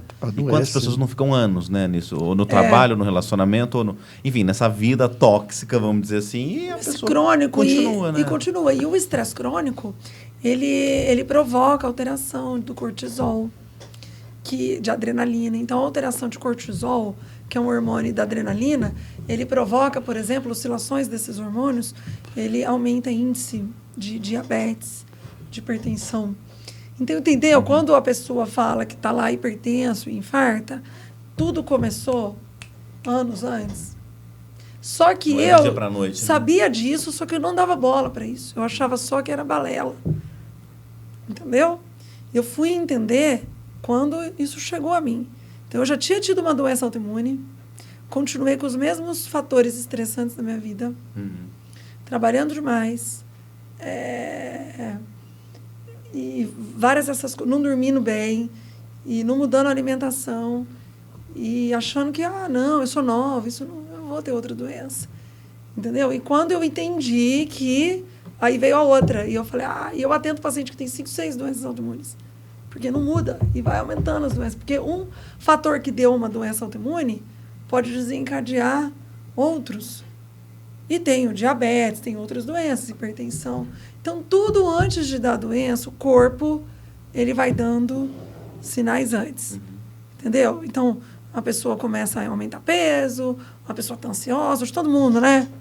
Tá ansioso. É que você vai todo mundo batendo pé, né? Como você com a perna tremendo, assim, né? E aí eu sei o que você falou, né? Sono, estresse, exercício físico, né? Que é muito importante. Muito, até para controlar esses hormônios, né? Essas endorfinas e tudo mais. E o intestino? Então, o intestino é o nosso segundo cérebro, né? O intestino é... Todo mundo fala isso. Quer dizer, todo mundo. Já escutei isso. Para a saúde. Você quer ter saúde, você tem que ter o intestino funcionando. Não só para doença autoimune, mas para todas as outras doenças. Então, por exemplo, no intestino existem milhões de neurônios. E muitas bactérias. Você pega, por exemplo, uma extensão de um campo enorme de golfe, e o intestino da gente tem milhões de bactérias que dá um campo, assim, entendeu? E essas bactérias, elas têm as boas e as ruins, que é a microbiota intestinal. E o ideal é que elas vivem de forma harmoniosa lá. Só que muitas coisas, essa alimentação sedentária que a gente está tendo, esse estresse, essa alteração de sono, tudo isso faz que ocorra uma alteração dessas bactérias, boas e ruins. E aí pode haver uma superprodução de bactérias, de vírus, de fungos, entendeu? Nesse intestino. E o intestino ele é muito importante porque, por exemplo, 80% da serotonina que a gente produz é produzida no intestino. Então, tem a conexão intestino-cérebro. A gente produz no intestino e aí vai para o cérebro. Então, tem muita gente que já está com depressão, ansiedade e começa já a usar uma medicação para ansiedade, um antidepressivo. O antidepressivo, o que ele é? Ele melhora, ele inibe a recaptação de serotonina. Então, vamos dizer em termos fáceis, para vocês entenderem. Esses remédios atuais, eles agem fazendo com que a serotonina fique mais tempo no cérebro. Serotonina é um dos hormônios do bem-estar. Mas, se a pessoa está com o intestino lá ruim e não está produzindo a serotonina, como é que ela vai melhorar da ansiedade se ela não está produzindo? Não vai segurar nada. Não vai segurar. Então, muita gente com ansiedade, quando a gente melhora o intestino, ela melhora a ansiedade, a depressão. Poxa. Coisa.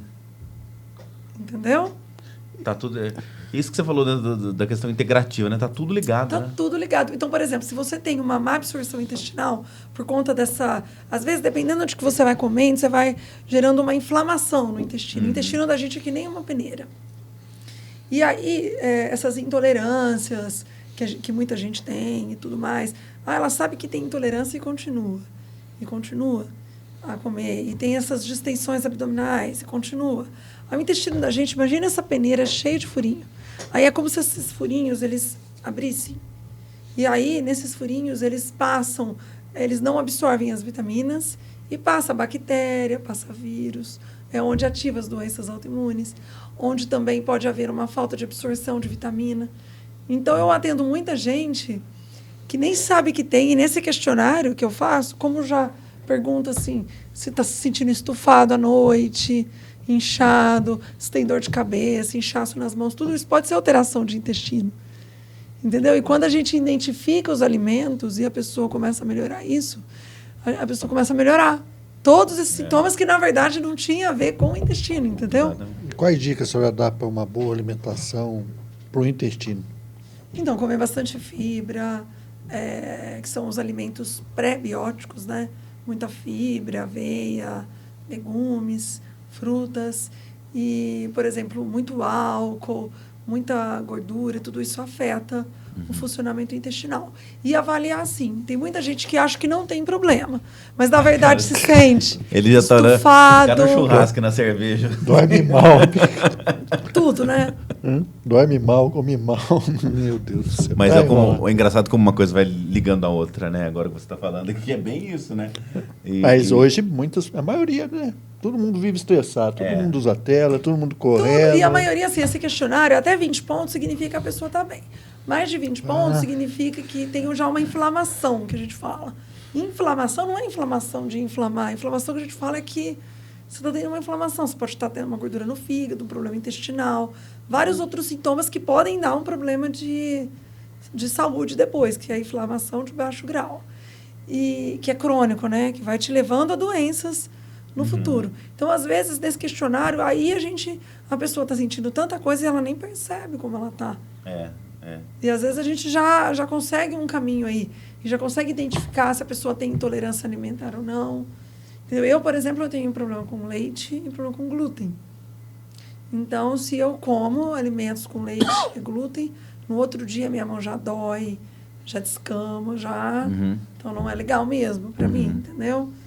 Então, às vezes, com os sintomas, a gente consegue chegar no problema.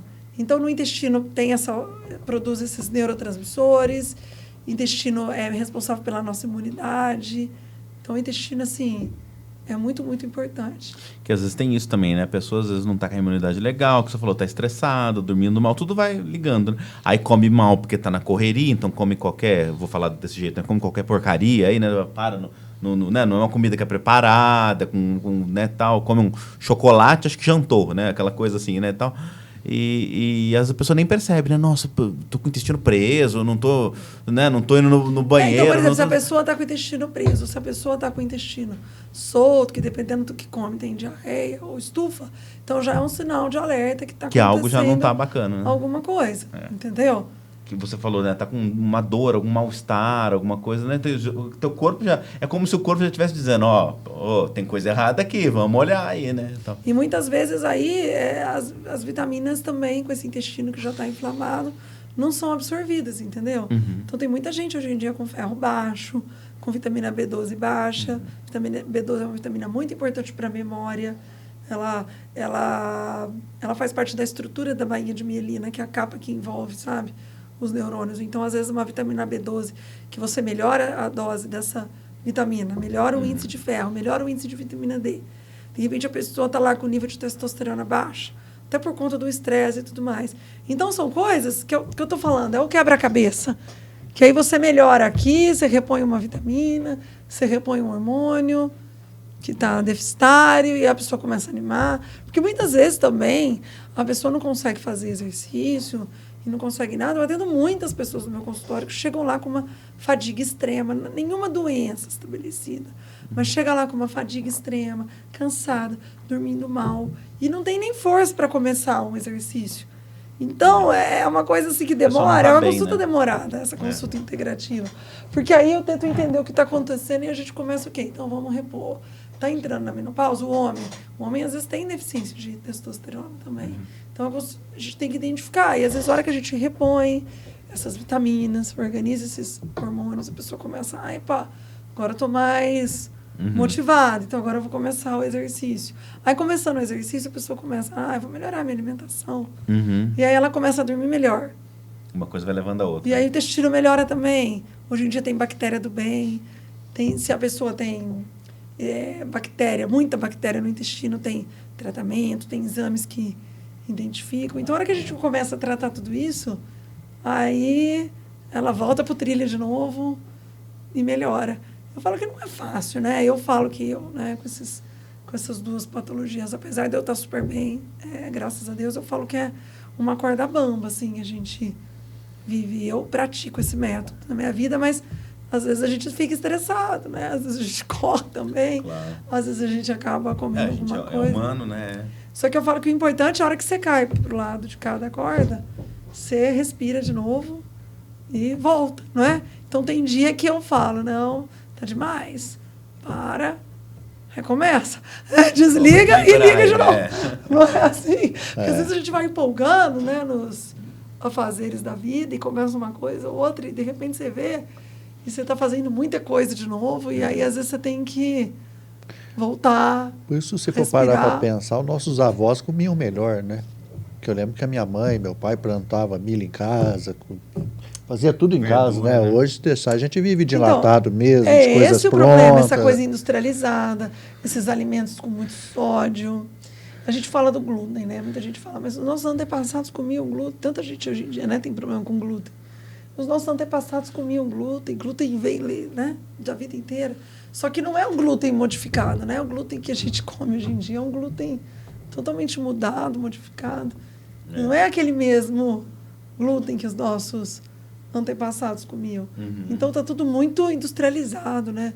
Com muito sódio, tudo lanche rápido, comida rápida, por conta dessa pressa, dessa falta de tempo, não é?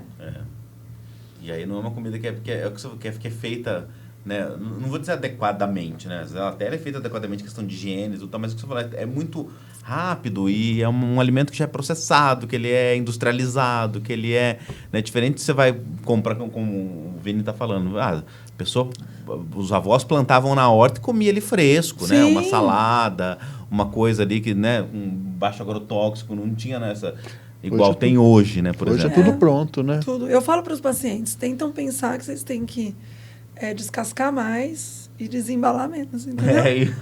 Então, tudo que você descasca, ok.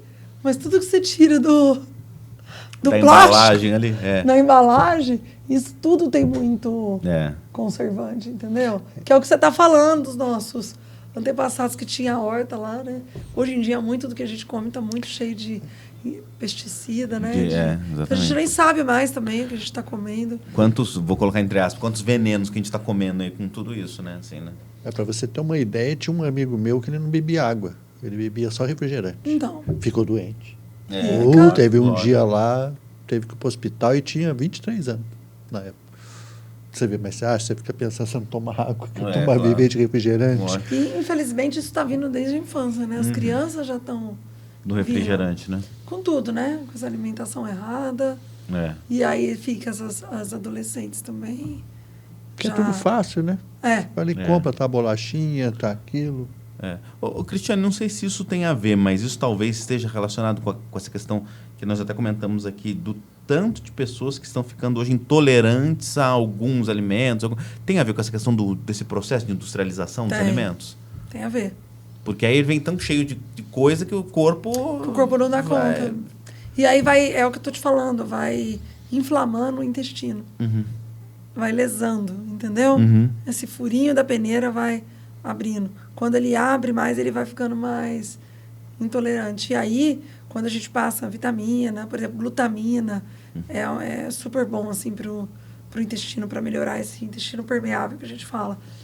E aí, quando a pessoa melhora isso, esses furinhos vão cicatrizando de novo. Então, não que a pessoa não possa nunca comer, mas aí a pessoa melhorando a alimentação, às vezes ela vai ficando menos intolerante. Entendeu? O estresse crônico também altera essa alteração de permeabilidade intestinal. Porque a pessoa está sempre tensa ali, né? Entendeu? Então, o estresse crônico, sedentarismo, alimentação industrializada, tudo isso foi aumentando essas intolerâncias e essas doenças, né, aparecendo. Eu nem sei, a gente estava conversando antes, né? Eu tenho um vídeo da Varge de 1949, que Janelli gravou. E é engraçado, não sei se parece que não tinha tantos gordos. Não. E hoje hoje tem a matéria sobre obesidade infantil.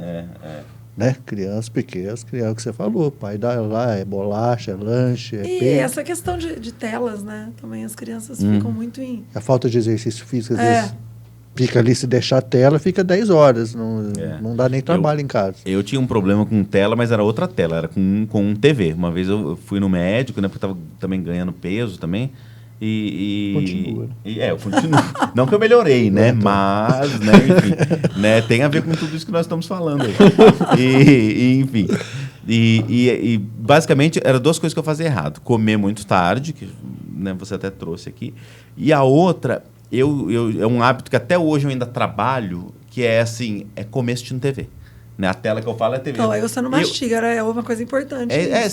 Porque minha atenção, o médico falou, tua atenção tá no filme, lá na série, no desenho, na coisa. E aí você tá lá, assim, no automático. Já sabe que esse processo começa de digestão na boca mesmo. Então você tem que mastigar muitas vezes. Que começa aqui. E aí, você nem tá vendo, né, o que você tá comendo. Não, tua atenção tá em outra você coisa. Tem que ter seu tempo de comer, entendeu? Que você tem que mudar, que aí você já tem que ensinar. Exatamente, que Cristiane... Cristiane... já começar diferente. Não é, né? Porque ele vai crescer vendo o que você está comendo. E Cristiane, isso tem tudo a ver com o que você falou, tem a ver com o que o Vini falou. Por exemplo, quando eu era criança, a gente almoçava na mesa da cozinha. Né? Conversando, assim, ali, mas ali, ó. Comida, né? Ali, ó, né? Almoçava, orava jantava. Com o pai. Era aquela coisa. Hoje, todo mundo almoça com o celular na mão, assistindo a TV, que esse, o meu problema era esse. Eu ligava alguma coisa na TV e ficava lá, assim, no sofá ali. Quer dizer, então, né? Isso não tira a qualidade daquele... aquele momento mesmo, né? De você estar ali, ou com a família, ou sozinho, ou com um amigo, com alguém, mas ali, agora eu vou parar e vou comer, né? Tem que ser assim. Né? A minha, eu criei meu método, a minha Qual filha, que é porque ela fica no computador lá, eu vou lá e desligo o Wi-Fi, ela nem sabe. Ué, não tá mais indo, então agora... Engraçado que aí, porque você deixa ligado, é verdade, mas não comeu ainda, Mariana? Tem 8 anos. Aí você desligou o Wi-Fi, aí ela vem. Quando vê, já acabou de comer. É o que você falou, que seu olho tá lá, você não tá comendo. Você tá... E eu penso muito nisso que você falou, e acho que fica um recado para todos. Eu não tô tocando no assunto agora porque virei pai, não, mas quando a gente vira a chave da nossa cabeça, a ótica muda, a melhor né? coisa é o exemplo, né? É isso. E eu falo, bom, agora tem um ser humano para criar, né? Então, assim, o que você falou, a criança, ela, não adianta você falar, ela olha o exemplo, né? Ah, meu pai tá falando, meu pai e minha mãe tá falando tal coisa, mas eles fazem outra coisa. A criança, ela observa, né? Então, assim, é o exemplo que você tá deixando. É o que eu vejo, por exemplo, famílias que os pais fazem exercício, os filhos fazem. Entendeu? Porque eles já comem melhor, entendeu? Gerando esse costume, né? Já vão gerando esse costume de comer bem e tudo mais. Eu acho que tudo é o exemplo, né? E essa questão da tela que hoje está mexendo muito, né? Principalmente com criança, com adolescente, né?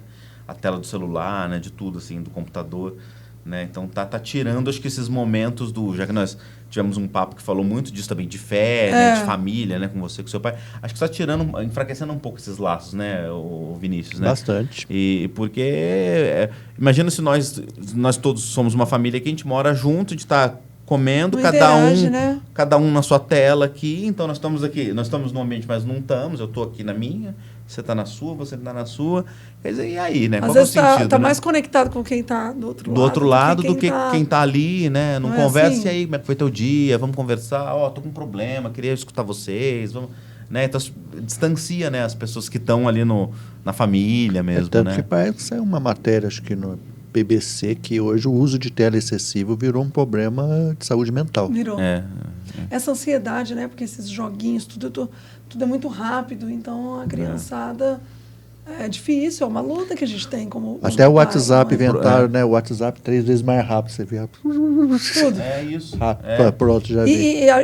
E é um fator estressante pra gente, porque a pessoa manda mensagem pra mim perguntando alguma coisa, e é claro que eu não consigo responder na hora, porque eu estou atendendo, e eu não vou olhar no celular enquanto eu estou atendendo. E muitas pessoas, elas não têm nem essa paciência. Então, elas mandam mensagem perguntando alguma coisa, e dali 10 minutos fazem o print e põem ponto de interrogação. Mas todo dia acontece isso. Você é louco. Entendeu? Mas assim, é isso que eu falo, é uma coisa que está vindo de tanta... A gente tem que tomar cuidado para a gente se blindar disso, porque senão a gente vai entrando nisso também. Exatamente. Porque tá todo mundo assim, né? Todo mundo quer imediatismo. Então, uma coisa importante que ajuda muito é o respirar. Que eu falo para meus pacientes, quando você está numa situação muito agitado, muito nervoso e tudo, para onde você estiver e respira consciente. Isso é um método, assim, não é nem a meditação, a gente já sabe que é ótimo, mas é muito difícil meditar, né? A meditação não é para todo mundo. Mas a respiração consciente quando você está num momento assim, você não sabe o que você pensa e parará, eu falo para a pessoa, para e respira. Porque a gente respira sem saber que está respirando, não é assim? Sem prestar atenção. Sem prestar atenção. Quando a gente para e respira conscientemente, e o respirar conscientemente é puxar esse ar profundamente. Tem técnicas. Tem uma respiração que a gente fala que é você puxa o ar contando até 7. Aí você segura um pouco o ar. E depois você solta contando até 7 também. Então, se você fizer isso algumas vezes no dia, na hora que você está estressado, tudo isso, o que ele faz? Essa respiração consciente te traz para o presente de novo. Entendeu? E aí melhora até os níveis de cortisol. Já está provado em estudos que o respirar consciente te traz para o presente, te melhorando os teus níveis de hormônio do corpo. Você desacelera, né? Isso, porque o que na verdade é a ansiedade? É um pensamento acelerado, a ansiedade. A gente tem ansiedade por alguma coisa que a gente tem que fazer daqui a pouco, por alguma coisa que... A ansiedade, ela é gerada por algo que você vai fazer, né? É esse sentimento. Então, a hora que você respira consciente, você volta para o estado da presença. Perfeito. Que é o estado que a gente tem que estar, né? É agora, né? Muito bom. E isso é uma coisa que a gente tem que estar sempre trabalhando, né? Falo, né, que a ansiedade é o excesso de futuro. A depressão é um pouco do passado, né? Tem uma frase... E a ansiedade é o excesso de futuro. Né? E olha, não dá mais no mundo de hoje, que você está sempre fazendo um monte de coisa. Então, é tanta coisa, né, que... Eu falo que foi muita coisa, assim, que foi acontecendo na minha vida e que eu fui aprendendo. Até tive que fazer terapia para aprender um pouco a falar não, porque era um problema que eu tinha. Eu falo que muita gente que tem doença tem dificuldade. Tem gente que fala não muito fácil, né? Mas também ter dificuldade de falar não é um grande problema também, que eu vejo também nas pacientes que têm essas doenças autoimunes ou desenvolvem câncer. É um grande problema. Tem uma frase de Einstein que fala que toda vez que você fala não para você e sim para o outro, é um pedaço de você que morre. E eu acho bárbaro isso, porque é verdade, né? Então, muitas vezes a gente assume posições na nossa vida pelo outro, faz coisas que a gente não quer fazer para não desagradar o outro e acaba se implodindo, né? Esquecendo de você mesmo. Esquecendo de você. Muito, né? Então, eu falo que a vida da gente é um eterno autorresgate, entendeu? Você sai, você volta pro trilho. Você sai do trilho, você volta pro trilho. Exatamente. Tem que ficar tentando se manter no trilho mesmo, né? Porque no trilho. E a doutora, depois que você criou esse método, né? Acredito que a receptividade dos seus pacientes deve ter sido fantástica, né? Fantástica, porque faz 20 anos que eu estou em Vargem, né? Atualmente eu atendo pacientes de toda a região, muita gente daqui de São João, de toda a região, né? De Vinolândia, Casa Branca, Guaí, Mococa, São José do Rio Pardo. Então, eu pego toda a região. E, para mim, é muito, assim, significativo, é uma coisa de missão mesmo, quando eu vejo uma pessoa que ela vem muito desanimada, com esse questionário mais de 80, e com tudo atrapalhado, e eu converso, minha consulta é mais de 1 hora, e quando essa paciente volta ali com 30, 40 dias e fala, doutora, você não sabe, depois que eu vim aqui, eu estou outra pessoa.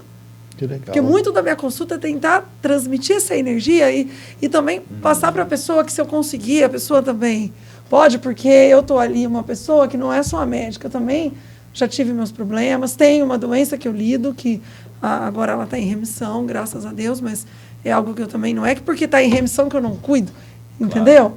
Então, eu sempre tento mostrar que, diante de uma coisa ruim, a gente tem que enxergar algo de bom. A gente está falando dos exemplos dos pais, você é um exemplo também para o médico e paciente. Que É? Você virou, você foi para o outro lado e Fui pro outro lado, e quando a cadeira inverte, é assim. E eu atendo gente agora também brasileiro, que mora no exterior. Então, minha vida, depois de tudo isso, eu falo, depois que eu transformei dor em amor e passei por tudo isso, eu levo como missão, sabe? De vida, de toda pessoa que cruzar a minha vida, cruzar meu caminho, de eu tentar ajudar de alguma forma, seja com a medicina, seja numa palavra, seja de eu falar, olha, você já tem uma doença autoimune, vamos fazer ela dormir, não vamos deixar ter outras. E quantas pessoas a gente consegue ajudar? E com isso a doutora virou palestrante. Fui convidado, ano passado eu estive em Marrocos. Fiquei sabendo.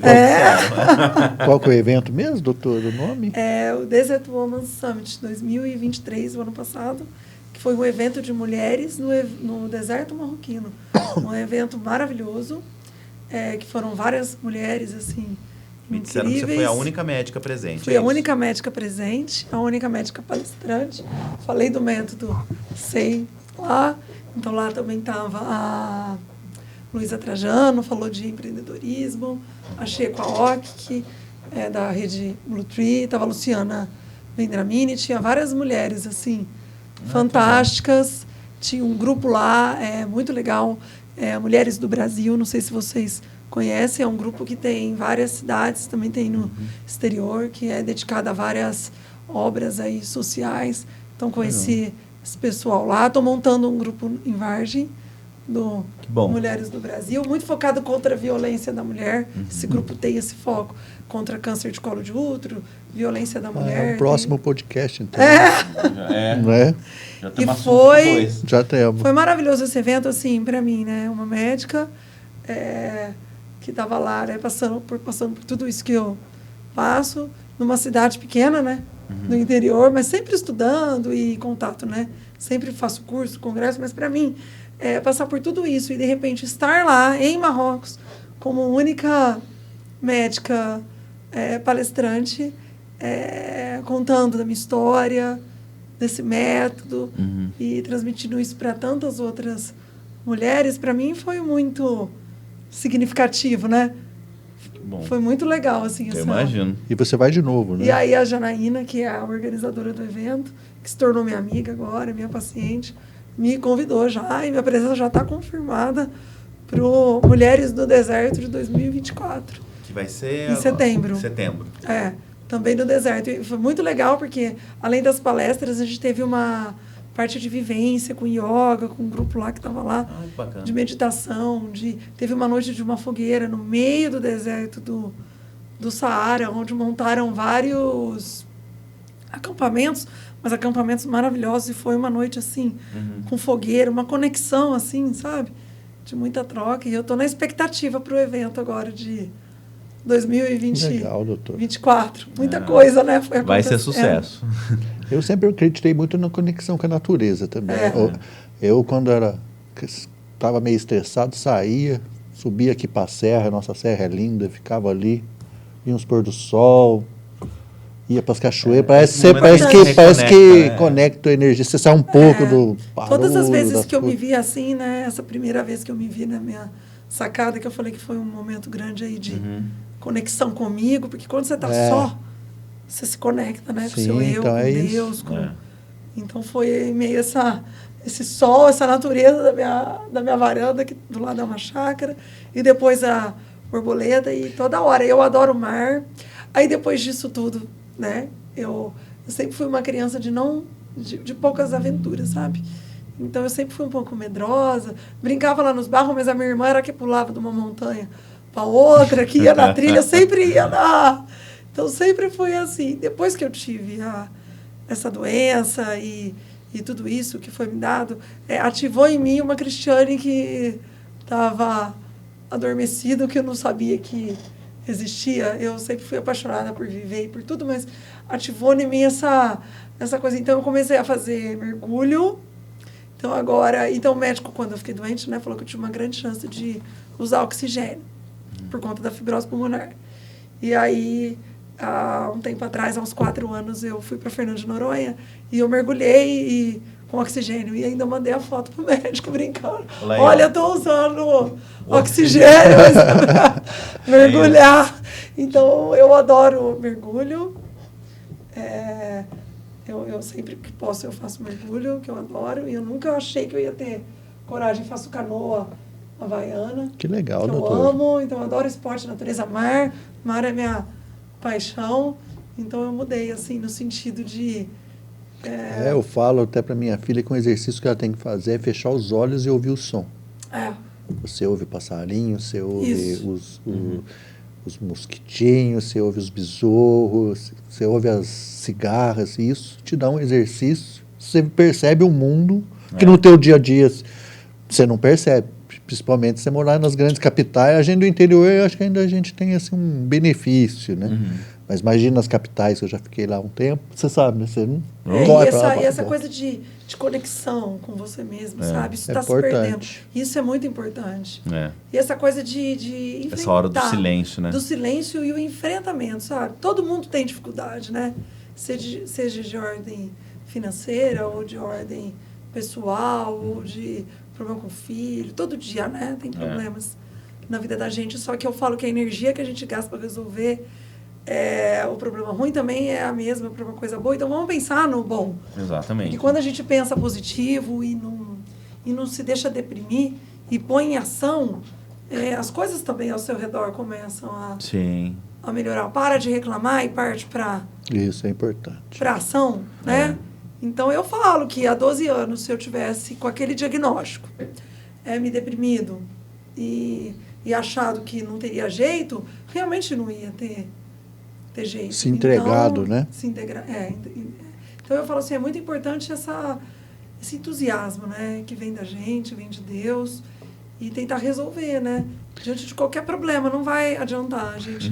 E tem uma frase que você sempre carrega com você, que é do Fernando Que é Pessoa. do Fernando Pessoa, que me inspirou. Um dia eu estava em Portugal, e aí eu sentei lá no café de Fernando Pessoa, eu estava no tratamento dessa... Já estava melhor, mas ainda tomando alguns remédios. Que eu falo, foi uma construção, né? Tudo isso que eu... Sim. E aí eu estava lá no café, e aí tinha, embaixo de cada xicrinha lá, como era o café onde ele ficava, tem a estátua dele, e tinha várias frases que ele tem, né? E aí eu peguei essa, que falava que você não é do tamanho que você se mede, mas sim do tamanho que você se enxerga, entendeu? Então, quando você se enxerga não melhor que ninguém e não maior que ninguém, mas sim você enxerga o que você você se coloca, né, como prioridade, você não dá bola para muitas coisas, né? Então, não importa os outros, importa como os outros te veem, como os outros te medem. O que importa é como você se vê.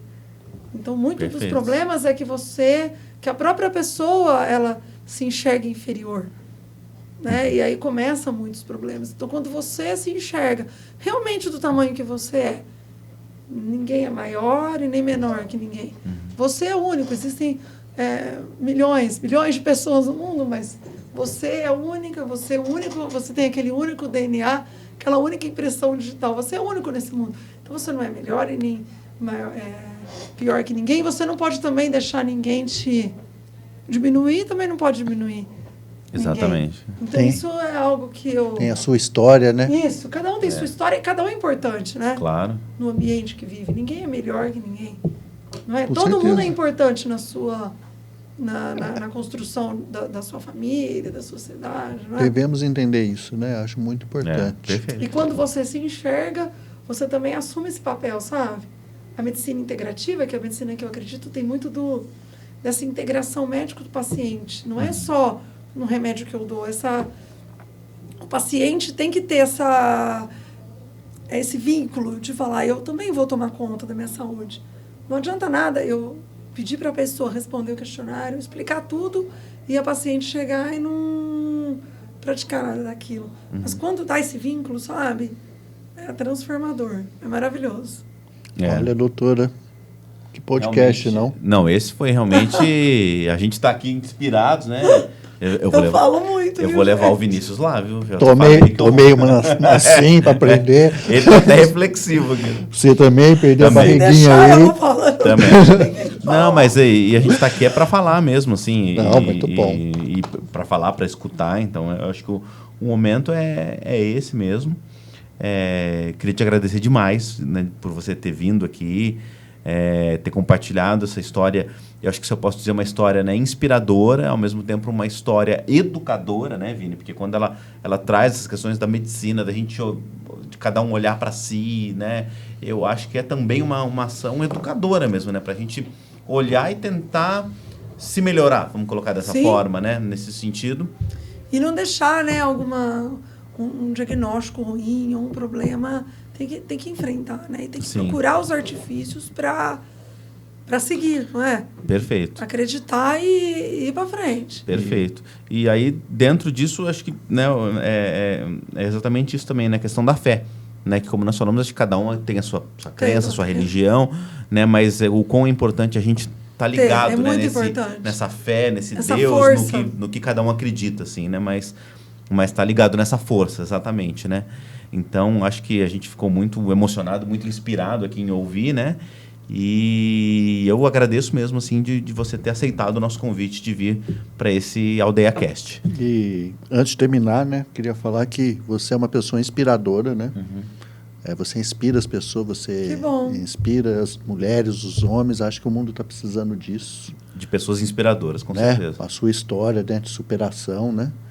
E antes de terminar, a gente queria que você deixasse uma mensagem para as pessoas, né? Para quem está nos ouvindo. Para quem está assistindo, né? Também deixar seu Instagram, o nome para as pessoas seguirem. Meu Instagram é a doutora Cristiane Morandim. E a mensagem que eu deixo é para cada um olhar, né? Começar a olhar para si novamente, entender o que está indo bem na vida e o que não está indo. Não se acomodar. Eu sei que mudanças, às vezes, dão medo, mas às vezes são necessários, né? Mudanças para melhora constante, né? Da gente. Então, que a gente tem que estar, né, nesse processo de evolução contínua, de não se deixar abater diante de uma dificuldade, tem que sempre procurar soluções, pensar positivo, se tornar prioridade. Então, o que eu mais queria desejar para cada um é que olhasse para si e que falasse qual que é a prioridade, qual que é o peso que eu estou dando para mim, entendeu? A importância. O que eu estou fazendo atualmente para a minha vida? Tá legal? Eu gosto? Eu não gosto? Eu estou me cuidando? Ou eu vou deixar a vida ir passando e aí, de repente, daqui 10, 15 anos, eu descubro que eu estou com câncer ou com diabetes, entendeu? Com uma doença, né? Com uma doença.